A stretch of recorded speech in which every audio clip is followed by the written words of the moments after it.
함수의 결정이라고 나오는데요. 1번 어떤 fx가 gx 더하기 a에서 b까지 fx dx의 꼴로 주어져 있어요. 그럼 인테그랄 a에서 b까지 fx dx, a하고 b는 다 상수라고 본다면 이 정적분의 결과는 상수로 주어지겠죠. 그러니까 아래 위 끝값이 상수인 정적분은 뭐로 봐야 된다고요? 상수로 봐야 된다고요. 그래서 그 상수를 k라고 치환한다고요. 상수를 치환한다는 얘기입니다. 그러면 주어진 식을 이렇게 볼 수 있죠. fx는 gx 더하기 k로. 그럼 k가 하나의 미정계수가 되는데 그 k를 결정하는 방법은 다시 인테그랄 a에서 b까지 fx dx에다가 얘로 집어넣어주면 되잖아요. gx 더하기 k에 dx로 계산하면 k의 방정식을 얻어서 k 값을 결정할 수 있다는 뜻이죠. 두 번째 꼴은 fx가 gx 더하기 인테그랄 a에서 b까지 px 빼기 t ft dt의 꼴. 이때 우변의 이 정적분은 아래 위 끝값이 상수라고 주어져 있지만 피적분 함수를 자세히 관찰해 보면 말이죠. 적분 변수는 우선 t라고 봐야 되죠. 근데 여기 t하고 관계없는 x라는 변수가 또 끼어들고 있죠. 그러니까 인테그랄 a에서 b까지 px 빼기 t ft dt를 변형을 해야 돼요. 일단 분배해서 쪼갤 때 px ft dt에서 px는 안에서는 상수 처리를 해서 내보내서 이렇게 쓰고요. 빼기 tft에 대한 건 변수하고 다 일치하니까 a에서 b까지 tft dt로.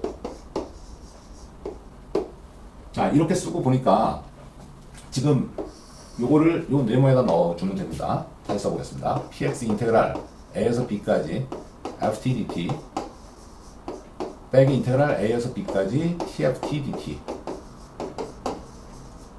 이렇게 변형한 다음에 얘는 아래 값이 상수니까 상수로 봐야 되고 얘도 아래 값이 상수인 상수로 봐야 되겠죠. 그래서 얘는 m으로 뒤에 있는 정적분은 n으로 치환을 해서 fx는 gx 더하기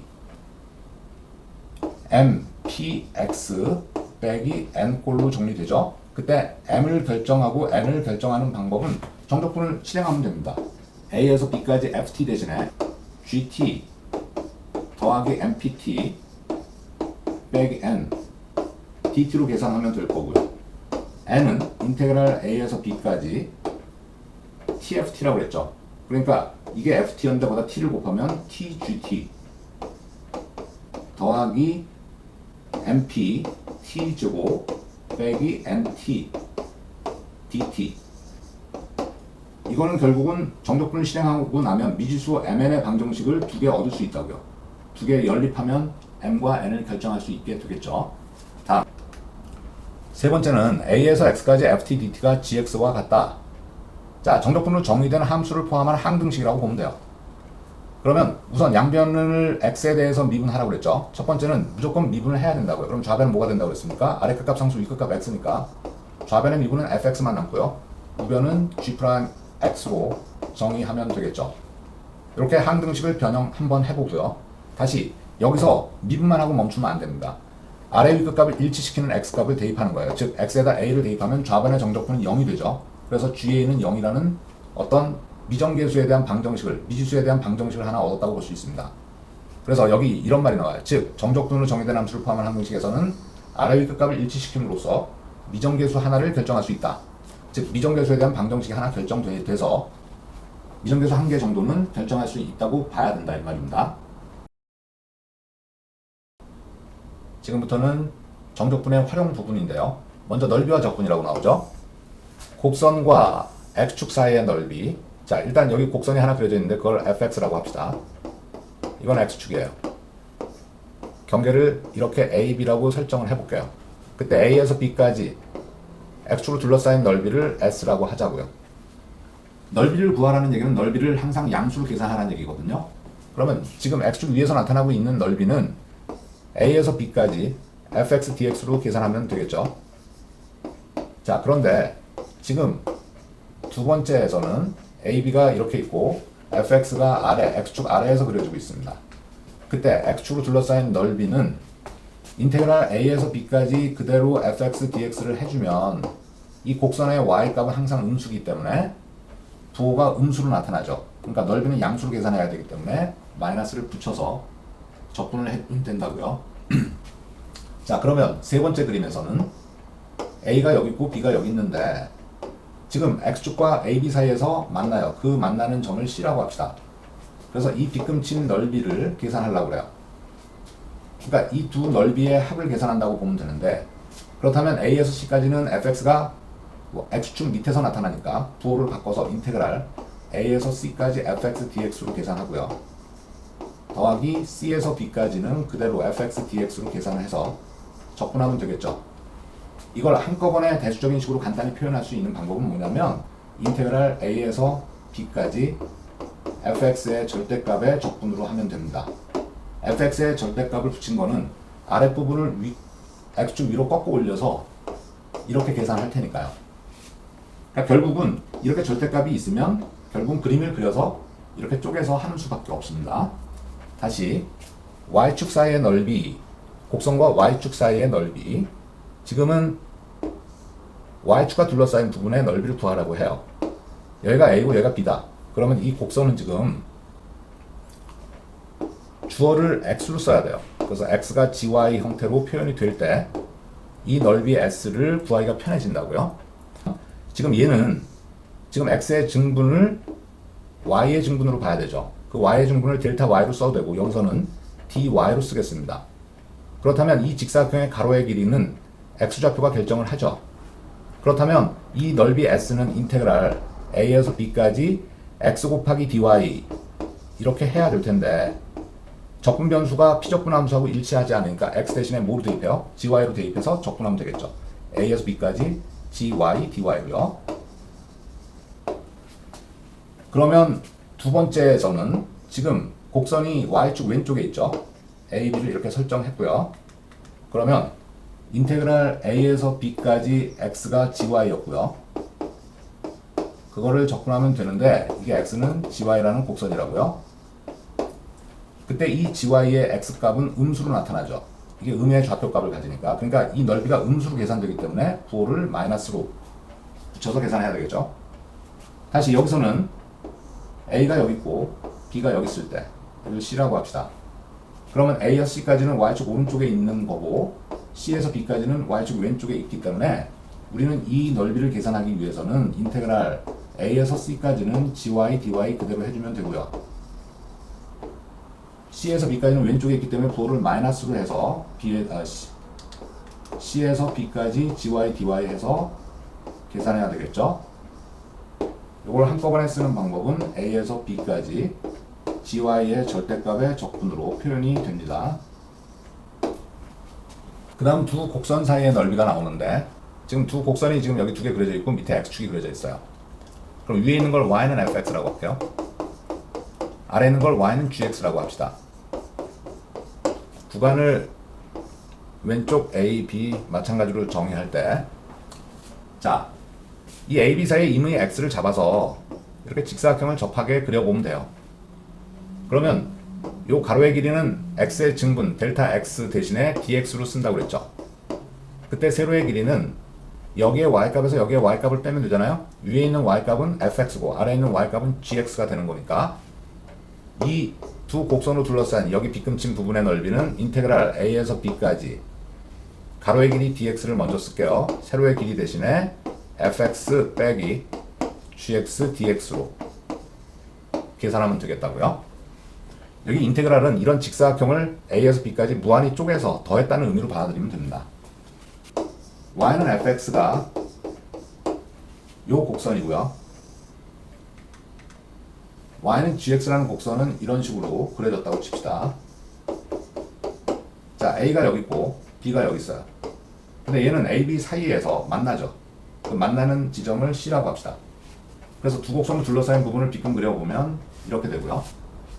그러면 여기를 S1, 여기를 S2라고 할 때 전체 넓이 S는 S1 더하기 S2라고 표현하면 되는데 S1은 인테그랄 A에서 C까지 위에 있는 게 GX죠. 그러니까 GX 빼기 아래에 있는 FX를 빼서 적분하면 되고요. C에서 B까지는 위에 있는 게 FX고요. 아래에 있는 게 GX가 돼서 이런 식으로 적분해서 계산하면 되겠습니다. 자, 여덟 번째 부피와 적분에서 1번 일반 입체의 부피 구간 AB에서 X축의 수직인 평면으로 자른 단면의 넓이를 SX라고 할 때 이 입체의 부피 V는 하고 나왔는데, 자, 여기 오른쪽에 그림이 하나 그려져 있습니다. 여기다가 일반 입체를 하나 그려볼게요.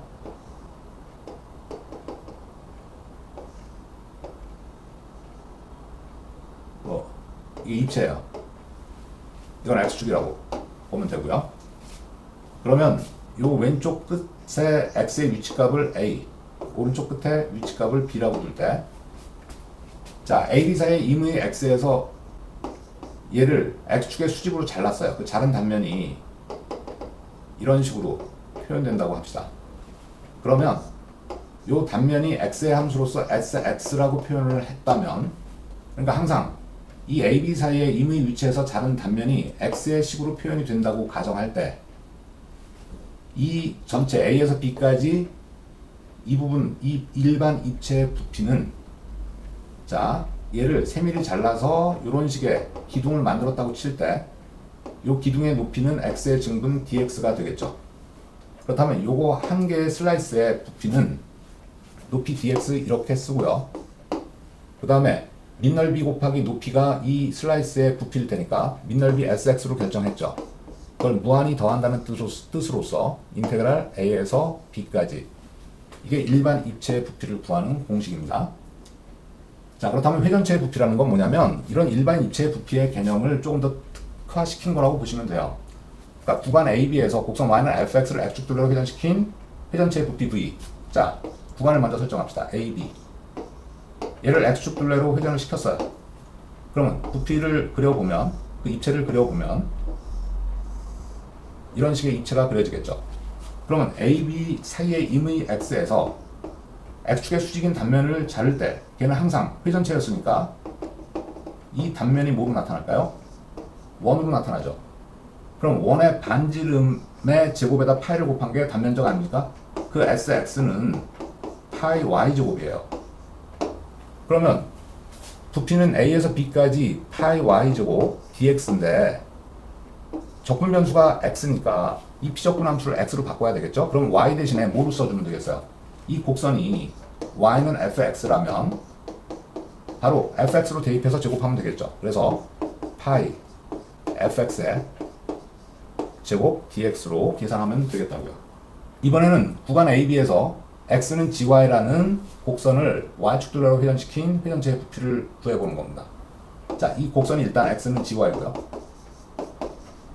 구간이 a가 여기 있고 b가 여기 있다고 칩시다. 이때 회전축이 y축이에요. 그럼 입체는 이런 식으로 그려지겠죠. 그럼 이 입체의 부피는 임의 y에서 y축의 수직인 단면을 자를 때 아까처럼 원으로 나타나겠죠.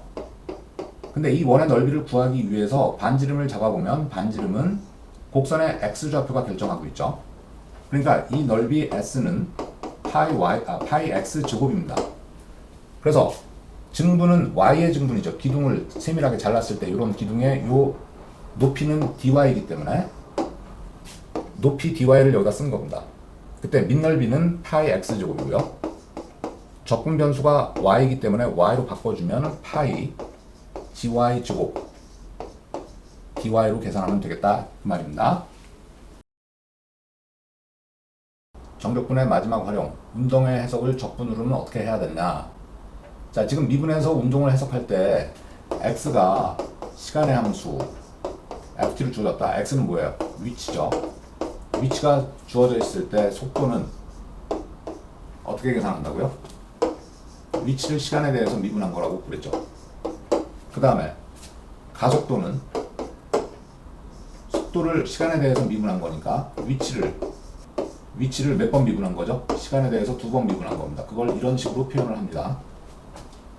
자, 그렇다면 지금 정적분에서는 1차원 운동, 직선 운동에서 속도가 거꾸로 시간의 함수를 주어져 있어요. 그리고서 위치를 구해야 되는 경우도 있을 거 아닙니까? 그렇다면 거꾸로 적분을 해야 되는데 정적분으로 해주는 거예요. 0에서 t까지 속도를 적분하면 돼요. 그런데 여기서 꼭 주의해야 될 게 하나 있는데, 처음에 어떤 점이 운동하기 시작한 점이 반드시 0에서 원점에서 출발했다는 보장이 없죠. 그러니까 그 처음 위치 x0를 더해줘야 된다는 얘기입니다. 자, 요거 꼭 잊지 마세요. 잊지 말고 잘 기억해 주셔야 됩니다. 그러니까 이동거리는 양의 방향이든 음의 방향이든 다 양수로 더해줘야 되겠죠. 그렇다면 그거는 속력을 적분을 해야 되는데, 속력이라는 건 뭐냐면 속도의 절대값으로 표현하면 되죠. 여기는 처음 위치를 더해줄 필요가 없습니다. 이동한 거리만 계산하면 되는 거니까 그냥 속력의 적분으로 이동 거리를 계산할 수 있다. 자, 마찬가지로 가속도가 시간의 함수로 주어져 있어요.